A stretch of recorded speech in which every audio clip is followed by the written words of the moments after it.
ভেবে দেখতে গেলে দুধকে জলের থেকে বেশি ভালো মনে করা হয়, আর সেই জন্য দুধের মূল্য জলের থেকে অনেক বেশি হয়। এবার যদি এই দুধ দিয়েই দই বানানো হয়, তাহলে এর আয়ু আরো কিছুদিন বেড়ে যায় এবং এর মূল্য আরো কয়েক মুদ্রা বেশি। এবার যদি এই দই থেকে মাখন বানানো হয়, তাহলে তার আয়ু আরো কয়েক সপ্তাহ বেড়ে যায় আর তার মূল্য আরো কিছু মুদ্রা বেশি। এবার এই মাখন থেকে যদি ঘি তৈরি করেন, তবে এর আয়ু অনেক বছর বৃদ্ধি পায় এবং এর মূল্য মাখনের থেকে আরো কয়েক মুদ্রা বেশি। এবার এই সব কিছুর মূলে দুধই আছে, কিন্তু এদের সকলের আয়ুতে এদের মূল্যে এত তফাৎ কেন? তার কারণ এই যে দুধকে দই হওয়ার জন্য অনেক কষ্ট সহ্য করতে হয়, দইকে মাখন হওয়ার জন্য লাঠির আঘাত সহ্য করতে হয়, আর মাখনকে ঘি হওয়ার জন্য বহু ঘন্টা ধরে আগুনের তাপ সহ্য করতে হয়। তারপর গিয়েই মাখন ঘি হয়, তারপরেই এর আয়ু বাড়ে এবং মূল্য বৃদ্ধি পায়।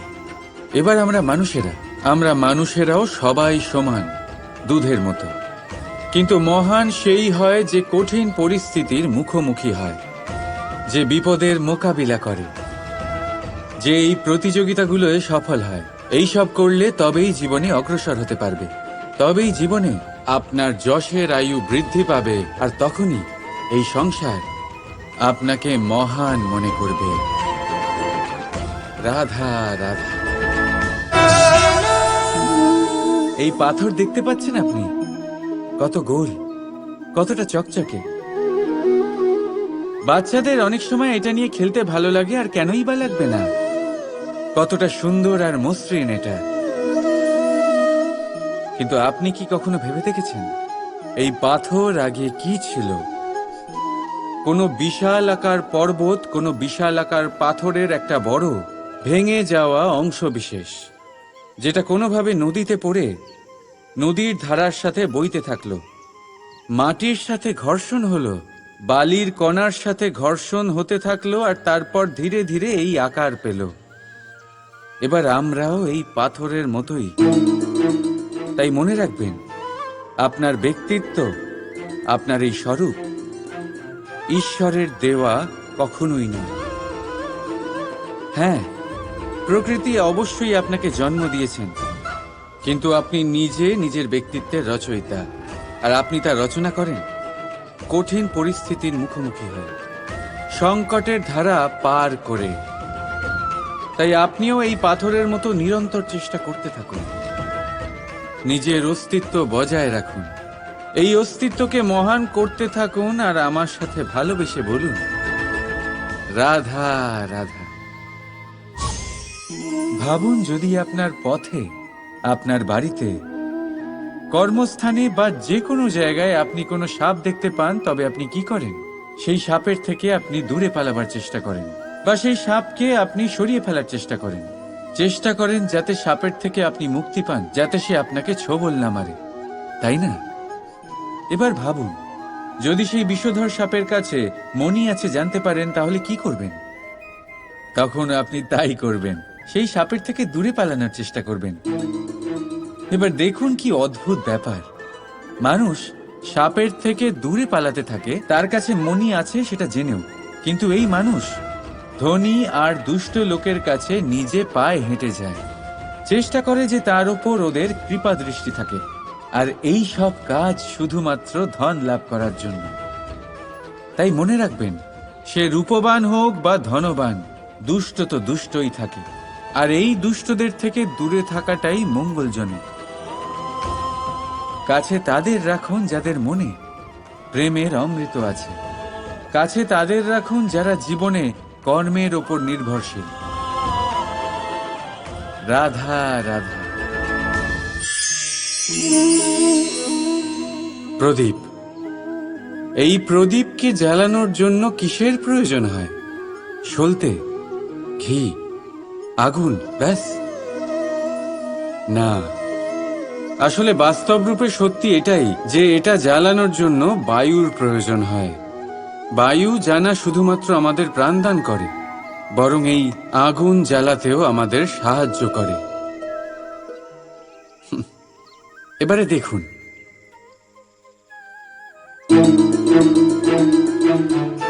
দেখলেন যে বায়ু এই আগুন জ্বালাতে সাহায্য করলো, সেই বায়ুই এটা নিভিয়ে দিল। শুধু সেই বায়ুর গতি একটু বেশি ছিল, তাই না? তার মানে প্রতিটা ভাবের, প্রতিটা বেগের একটা সীমা থাকে, যা উল্লঙ্ঘন করা উচিত নয়। সেই সীমা সর্বদা মনে রাখা উচিত। এবারে কখনো কখনো যাদের আমরা ভালোবাসি, তাদের সাহায্য করতে করতে করতে করতে আমরা তাদের দুর্বল করে দিই। এটা কখনোই হওয়া উচিত নয়। যাদের আপনি ভালোবাসেন তাদের ততটাই সাহায্য করুন যাতে আপনি তাদের প্রেরিত করতে পারেন, নয়তো তা তাদের সাহায্য করা হবে না। এটাই তাদের জন্য অস্ত্র হয়ে যাবে। রাধা রাধা। প্রেম। দাদা আমাকে সর্বদাই জিজ্ঞেস করেন যে কানাই, এই প্রেম আসলে ঠিক কি? মানলাম যে এটা সমর্পণ, মানলাম এটা একে অপরের মধ্যে হারিয়ে যাওয়া, কিন্তু এর অনুভূতি কিরকম, এর অনুভব কিরকম? দেখুন, প্রেম কি তা সম্পূর্ণরূপে বোঝানো কানাইয়ের সাধ্য তো অবশ্যই নয়, কারণ এই প্রেম এতটাই মহান। কিন্তু প্রেমের বিশুদ্ধ অনুভূতির বিষয়ে আমি বলতে পারি নিজের অনুভূতি থেকে। দেখুন, প্রেম হলো সেই রং যা জীবনে মধু ভরে দেয়। প্রেম সেই ভাবনা যা মুহূর্তের মধ্যে মুখে হাসি এনে দেয়। প্রেম সেই ফুল যা মনের বাগান ভরিয়ে রাখে। প্রেম সেই চিন্তা যা মুহূর্তের মধ্যে আপনাকে সংসারের সবচেয়ে সম্পন্ন ব্যক্তি করতে পারে। এই প্রেম হলো তাই যা তপ্ত মরুভূমিতে আপনাকে জীবিত রাখতে পারে। এই প্রেম তাই যে আপনার আত্মাকে তৃপ্ত করে। এই প্রেম হলো তাই যা আপনার মুখে হাসি এনে দেয়, যেমন এখন এই মুহূর্তে রাধা আমার মুখে নিয়ে এসেছে। অদ্ভুত এই প্রেম। তাই আসুন আর ভালোবেসে বলুন, রাধা রাধা। প্রেম, এই প্রেম মানুষকে দিয়ে কি না করাতে পারে। বড় বড় কাজ করাতে পারে, বড় বড় বাধা পার করাতে পারে। চাইলে মরুভূমিতে কুয়ো খোঁড়াতে পারে, পর্বত পার করাতে পারে, প্রতিটা অসম্ভব কার্য সম্ভব করাতে পারে। কিন্তু যদি আমি এটা বলি যে প্রেম আপনাকে দিয়ে ছলনাও করাতে পারে, তাহলে কি আপনি তা ঠিক মনে করবেন? আপনার কি মনে হবে যে এরকম হতে পারে? অবশ্যই হতে পারে। যেমন আমি ছল করছি এই মুহূর্তে আমার রাধার জন্য, আমার প্রেমের জন্য। আমি রাধার সাথে অনন্ত প্রেম করি, নিঃস্বার্থভাবে প্রেম করি, কিন্তু তাও আমাকে একটা ঠকবাজ, স্বার্থপর, লোভী ব্যক্তি হতে হচ্ছে। এই ছলনা আমাকে করতে হচ্ছে আমার প্রেমের জন্য। এবারে আপনারা আমাকে বলবেন যে কেন কৃষ্ণ এসব করার কি দরকার? রাধার সাথে তুমি বিবাহ করে তুমি কি শান্তির নিঃশ্বাস নিতে পারো না? নিশ্চয়ই নিতে পারি। রাধার সাথে বিবাহ করে আমি ভীষণ সুখী হব, কিন্তু আমি এ কথাও জানি যে আমার রাধা সুখী হতে পারবে না। কারণ যদি এই বিবাহ হয়, তার মাতা পিতা, তার পরিবারকে বর্ষণা ত্যাগ করতে হবে। রাধার মনের মধ্যে একটা গভীর ক্ষতের সৃষ্টি হবে। দুঃখ তাকে কুরে কুরে খাবে। ও এটা মনে করবে, এটা জানবে যে ওর জন্য ওর মাতা পিতাকে এত কষ্ট ভোগ করতে হচ্ছে। এবার রাধার কষ্টকে ভিত বানিয়ে কৃষ্ণ নিজের সুখের মহল কি করে তৈরি করতে পারে? কারণ যাদের আপনি ভালোবাসেন শুধু তাদের ভাবনা নয়, আপনার প্রেমিক যাদের ভালোবাসে তাদের ভাবনার খেয়াল রাখাটাও আপনারই কর্তব্য। আর কখনো কখনো নিজের প্রেমকে উঁচুতে উঠতে দেখতে গেলে আপনাকে নিজেকে নিচে নামতে হবে। এমন কোনো কাজও আছে যা আপনাকে আপনার প্রেমের জন্য করতেই হবে। রাধা রাধা। চলুন আপনাকে একটা প্রশ্ন করি, সব থেকে সুস্বাদু ফল কোনটা? এবার কেউ বলবে আম, তো কেউ বলবে সীতাফল, কেউ বলবে আঙুর। আর তা কেন বলবে না? প্রত্যেক ব্যক্তির নিজের নিজের রুচি আছে, নিজের নিজের স্বাদ আছে। কেউ এটাও বলতে পারে যে ভাগ্যের জোরে যে ফল পাওয়া যায় সেটাই সব থেকে ভালো। এবার রুচি যাই হোক না কেন, যেমন খুশি হোক না কেন, সব থেকে মিষ্টি ফল হলো সেটাই যা পরিশ্রম করে অর্জন করা হয়। এবারে দেখুন না, তিল তিল যোগ করে অল্প অল্প জমিয়ে আপনি আপনার কুটির বানালেন, সেখানে থাকলেন। অসাধারণ। সেটার আনন্দটাই আলাদা। আর সেটার সামনে বড় বড় প্রাসাদের সুখ মিলিয়ে যায়। এটা কেন হয়? এটার উত্তর অত্যন্ত সহজ সরল। যখন আপনি পরিশ্রম করেন, মানসিক পরিশ্রম করেন, শারীরিক পরিশ্রম করেন, নিজের সমস্ত সময় সেটাতে নিয়োগ করেন, অবিরাম চেষ্টা করতে থাকেন, আর তারপর আপনি সেই ফল লাভ করেন। আর সেই ফলের মূল্য তো আপনারা জানেন। তাই মনে রাখবেন, পরিশ্রম অমূল্য, তাই তার থেকে পাওয়া ফলও তুলনাহীন। তাই পরিশ্রম করতে থাকুন, অবিরাম চেষ্টা করতে থাকুন, এই ফল অর্জন করতে থাকুন, আর জীবনে এই সফলতাকে প্রাপ্ত করতে থাকুন। আর আমার সাথে ভালোবেসে বলুন, রাধা রাধা। বেশিরভাগ সময় আমাদের কাছে একটা অজুহাত থাকে। আমাদের মনে হয় যে এই সংসারে এসে আমরা কি করব? যা আমরা করতে চাই সেটা তো আগেই কেউ করে ফেলেছে। আমাদের কাছে তো করার মতো কিছুই নেই। যদি আপনাকে উদাহরণ দিই, এই পুজোর থালাগুলো দেখুন, আগে থেকেই সব কিছু সাজিয়ে রেখে দেওয়া হয়েছে এখানে। এবার আমরা ভাববো যে এরপর আর কি করার আছে, সবকিছু তো আগে থেকেই হয়ে গেছে। এবার এখানে সমস্যা কর্তব্যের মধ্যে নেই, এখানে সমস্যা আমাদের চিন্তাধারায়। আমরা এটা চিন্তা করতে সময় কাটিয়ে দিই যে কি হয়ে গেছে।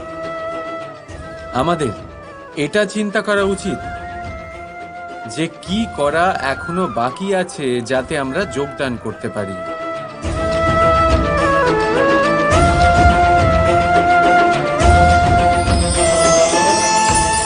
বুঝলেন?